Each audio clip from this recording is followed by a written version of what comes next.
As of September 1st, the Japanese yen has reached 71 cents per 100 yen. The yen has not been this low since 1998. Recently, the yen has been worth less than the sand in the Sahara. But how did this happen?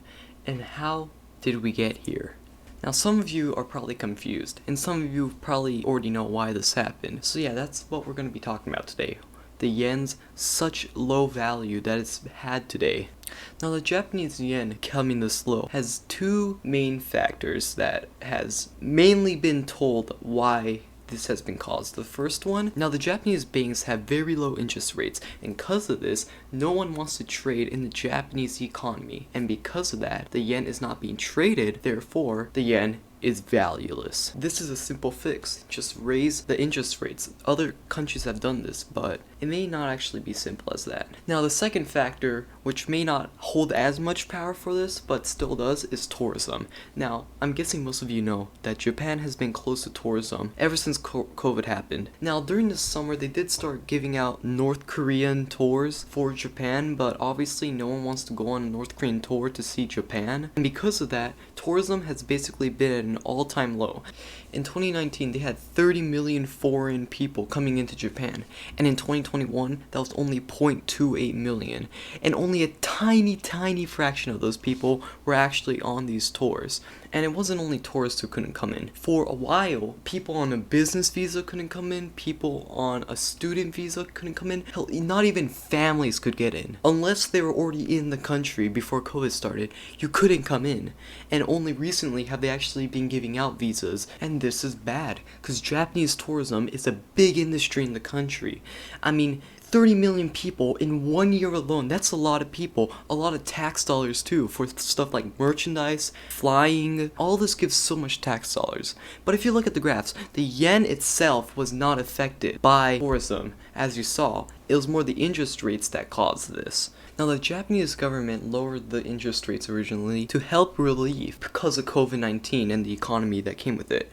But this just made the economy worse because, like I said, no one was trading inside of the banks. To put into perspective how bad this is, this 1,000 yen bill right here used to be worth around $9.50, somewhere around there. But recently, this, I kid you not, is worth $7.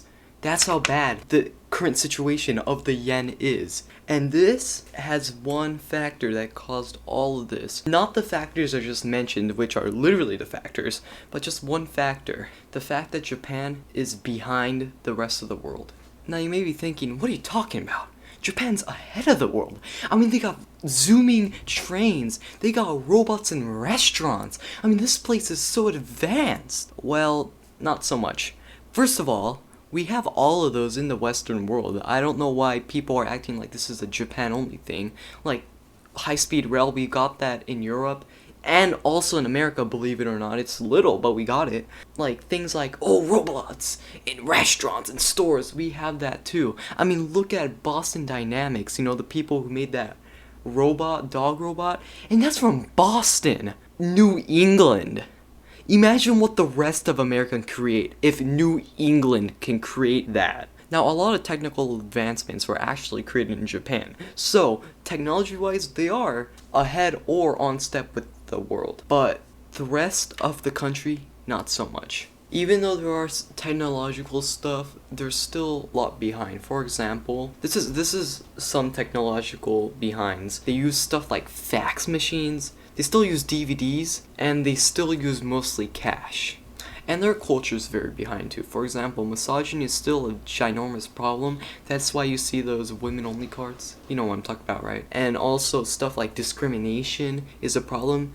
You know, foreigners can still, to this day, get denied just because they're not Japanese for getting a house. I mean, we solved these problems in the West years ago. Decades ago, I would say. And yet Japan still has these problems. And the whole idea that Japan is ahead of the rest of the world and is so futuristic It's just simply not true, and videos made by YouTubers talking about why they're futuristic do not help. And I don't blame the people for thinking this, because these videos are being crammed down everybody's throats. Now back to the economy. Because the economy is so low, the Japanese government is doing something. You know, they're opening up their borders. They're actually planning to raise the interest rates. No, I'm kidding. Guess what? They want their young population to become alcoholics. Because alcohol solves all the world's problems. Now, as I said about Japan being backwards, they're backwards. Getting your young population to go out to bars is not gonna raise the economy. You know what will? Raising the interest rates, opening your borders. Currently, the Japanese economy is doing terrible. And if they head down this route, they may become the next Venezuela. No, I'm kidding. Nothing's gonna become Venezuela. But the yen is still worth terrible, and it sucks. Now you may be wondering, Aram, what are you talking about this? Why would you care? Well, I used to live in Japan for like 5.5 years. I grew up there. And my dad still lives there in Japan. So obviously this will affect my dad's life and even my life too, because of factors. And yeah, I was gonna originally planning to visit him in the winter, but the yen is so low, it's probably not gonna happen. So it kinda sucks. Japan better do something about this because it's dumb, really dumb, and it's fixable. Now in Japan's defense, they have opened up to individual tourism, but you like have to book through a tour group still, and you have to like you have to plan everything you do in advance. And it's so that, like, okay, let me give you an example. This summer, I didn't go through it because it was too late by the time they released it, but I was looking into getting a family visa because they finally released a family visa for just regular residents, because before family visas were only available to people categorized as permanent residents and long-term residents, which my dad wasn't. But recently they released it to all residents, so family members of all residents could come in. Looking at the application, it was weird. Like, for example, they wanted you to say the exact date you're coming in and coming out and what exact plane ticket. But it just doesn't make sense, because what if they deny your application and then you miss the flight? Like, that doesn't make any sense. But I guess they want to make sure that you have a way of coming in to not waste your time. So, yeah. The Japanese government better do something about this, because it really sucks for your economy to go down the toilet. For now, if they keep heading down this path, they're gonna be in a recession for a while. Is that the right word, recession? I don't know. But the economy is gonna do really bad. Anyway, if you enjoyed that video, why would you enjoy this video? This video is not a fun video at all. Please hit that subscribe button. I'm trying to get to 1,000 subscribers by the end of the year. And with that, I'll see you guys next time.